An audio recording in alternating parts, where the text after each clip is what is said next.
Hollywood's exhausting, seemingly never-ending mania for reboots, relying on the imagination, graft, magic, and lightning in a bottle that was the precious cinematic achievements of yesteryear, has finally made it down the end of the yellow brick road, with the planned remake of probably the first huge family blockbuster and cultural touchstone that is The Wizard of Oz. In a way, like some things in life where it's only in retrospect that you knew there was something abstract, unnameable, and yet inevitable, looming ever closer, it makes sense that Hollywood would finally get its hands on this property and its little dog too. Director Kenya Barris says that LGBTQ representation will be featured in his Wizard of Oz remake. The original was an allegory and a reflection of the way the world was at the time, with things like the Great Depression and the Dust Bowl, says Barris, who will write and direct their reimagining for Warner Brothers. Now we're going to turn a mirror on where we're at right now and take disparate characters from the LGBT community, from different cultural communities and socio-economic communities, and tell a story that reflects the world. I think this is the best time to do that.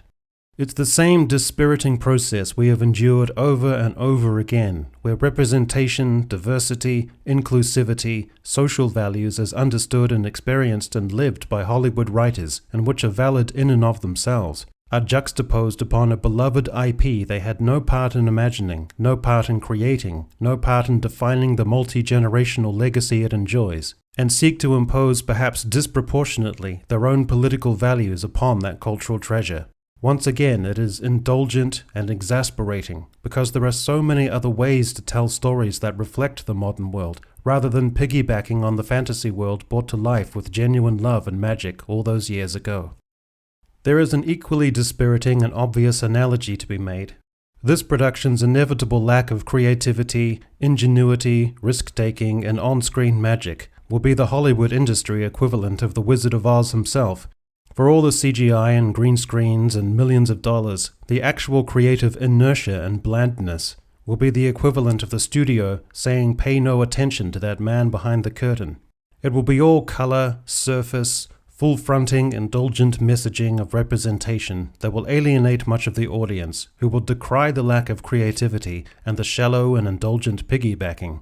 But their complaints will inevitably be overlooked or conflated unfairly with a bigoted minority who are more coarse on social media. Secondly, it will be too heavy-handed with its cultural and socio-economic and especially LGBT representation.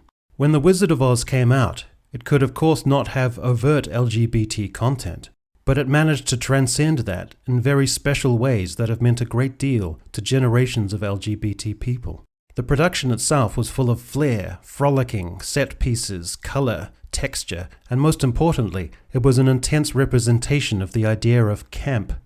Gay people, for generations, loved its color and swirl, and just like Dorothy languishing in a conservative Midwest, millions of youngsters in similar places could dream of thriving, colorful landscapes of music, dance, singing, expression.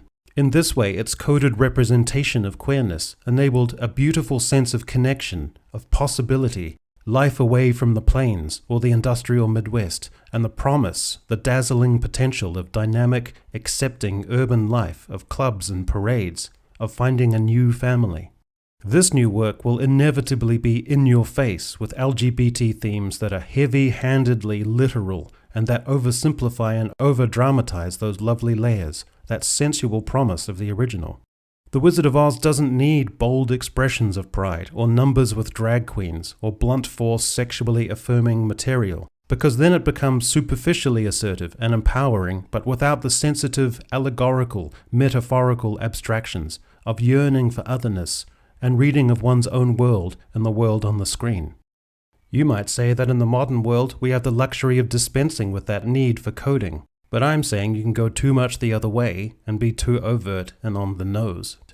Another inevitable pushback from the makers and the studio will be that Oz is a fictional place and therefore not bound by the rules and conventions of ethnic or cultural background, and it's therefore open to reflect the modern world with its diversity. But again, do such reflections of the modern world with new modern scripts, by creating new modern worlds. Reflect the modern world with stories that come from the modern world. Dorothy and the Witch don't need to have any kind of sapphic attraction to each other. You don't need to explore themes of class and socioeconomic circumstances in an in-your-face, on-the-nose, obvious way, because it sucks to take political values and socioeconomic themes and impose them into what is supposed to be pure escapism. We go to the cinema to avoid that shit, not to be lectured about it by screenwriters who are making use of a beloved masterpiece as a means of expressing their values. Leave well alone. There is one positive aspect to all of this, and I've been giving it some thought. You see, for all the exasperation and even outrage we feel at the cynical, lazy process of rebooting the great works of yesteryear, I'm convinced that it is the greatness of those works that ultimately wins in the end. Kenya Barris admits, "A Wizard of Oz remake comes with tremendous pressure. I'm nervous," he said. "Hopefully my movie can last as long as the original does." This new reboot will no doubt have a glossy and impressive rollout in newsprint and on social media. The trailers will be beautiful and the film itself will probably make a lot of money. But 5 years from now, just like with Disney's reboots of The Lion King or Aladdin, they will largely fade from the culture, and the originals will resume their position as the iconic works. It is sad that a younger generation perhaps might experience this as their first immersion in the world of The Wizard of Oz, and then see the original later. But there's not much you can do about that. Most people will make their way back to the original. In the end, there's no place like home.